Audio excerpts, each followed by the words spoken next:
A Comissão Nacional de Eleições realizou um encontro para apresentar o balanço da experiência piloto do Centro de Verificação de Factos, criado durante o período eleitoral autárquico de 2024. O objetivo deste centro foi monitorar e combater a desinformação e os conteúdos enganosos que circulavam durante a campanha eleitoral. Em aberto ficou a possibilidade de se criar no país um centro permanente e não apenas em períodos eleitorais. Durante 45 dias, 6 analistas avaliaram uma média de 80 a 90 notícias por dia. A tarefa era identificar se as informações divulgadas eram verdadeiras ou falsas e qual o impacto que poderiam ter no eleitorado. A presidente da Comissão Nacional de Eleições, Maria do Rosário, considera que, para uma primeira experiência, o balanço foi positivo. Os ganhos foram significativos. Nós pensamos que o centro permitiu à Comissão Nacional de Eleições acompanhar, sobretudo, os eventos no ambiente digital durante o processo eleitoral. E permitiu-nos também uma resposta rápida no sentido de se conseguir identificar notícias, informações falsas e também deepfakes, ou seja, vídeos manipulados, e que permitiu à Comissão Nacional de Eleições, portanto, classificar essas informações como sendo falsas, alertando os cidadãos para o não consumo ou não interiorização dessas informações. Uma das questões levantadas é até que ponto a análise humana pode garantir a precisão da verificação de factos, já que as decisões dependem de pessoas. Obviamente que sempre que nós temos qualquer unidade ou qualquer estrutura que tem pessoas, existe essa possibilidade de haver algum tipo de erro humano. Mas o que nós procuramos fazer é ter, digamos, uma estrutura, tipo um codebook, que determinasse aquilo que poderia ser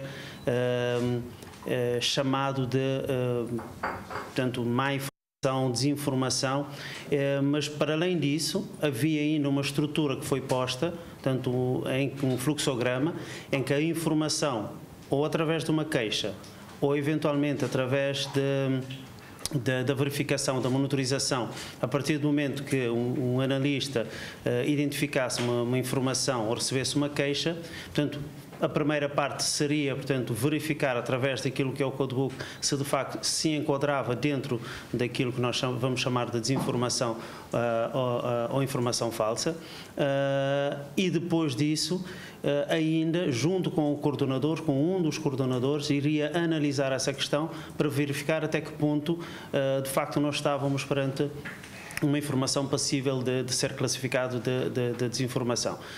E nós tivemos alguns casos em que havia, de facto, informações ou queixas que nós recebemos ou informações que foram encontradas, portanto, nas redes sociais, em que nós analisamos e chegamos, obviamente, à conclusão que não se enquadrava dentro daquilo, portanto, que eram as nossas normas ou o nosso codebook enquanto desinformação, e não foi analisado enquanto tal. Mas as falhas, fazem parte do próprio ser humano. Mas posso garantir que, havendo procedimentos bem elaborados, portanto, são reduzidos ao mínimo. O crescimento das redes sociais, a crescente desinformação, torna o trabalho de um centro mais relevante. Recentemente, algumas plataformas como o Facebook, o X, reduziram ou suspenderam a monitorização de conteúdos postados, o que levanta a questão da responsabilidade dessas empresas na luta contra fake news. Será que esta situação poderá dificultar o trabalho de um futuro centro de verificação? Certamente, porque nós nessa experiência piloto conseguimos pelo menos contar com o apoio da plataforma TikTok, que foi de uma grande valia.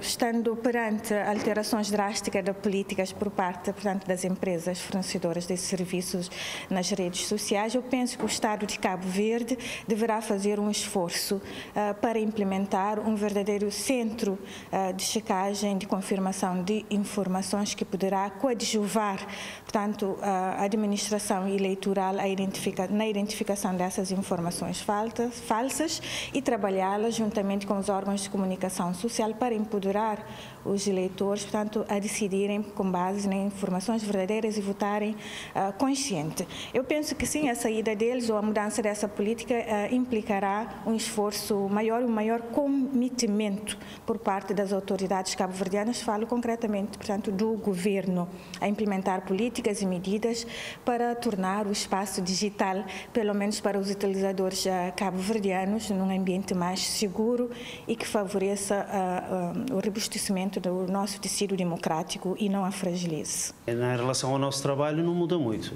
Para começar, ainda há pouco tempo estive no Senegal num fórum, portanto essa dita liberdade das redes sociais está muito associada sobretudo aos Estados Unidos. Portanto, nós estivemos ainda com representantes do Meta, da Google, e portanto as garantias que nos deram é que, portanto, sobretudo do Meta neste caso, é que, portanto, não eram regras, portanto as regras que estavam para o continente, portanto, africano, ainda essa dita monitorização ia continuar. Portanto, era sobretudo algo ligado aos Estados Unidos. A Comissão Nacional de Eleições está a avaliar a viabilidade de transformar o Centro de Verificação de Factos em uma estrutura permanente para que o trabalho de monitorização da desinformação não se limite apenas aos períodos eleitorais.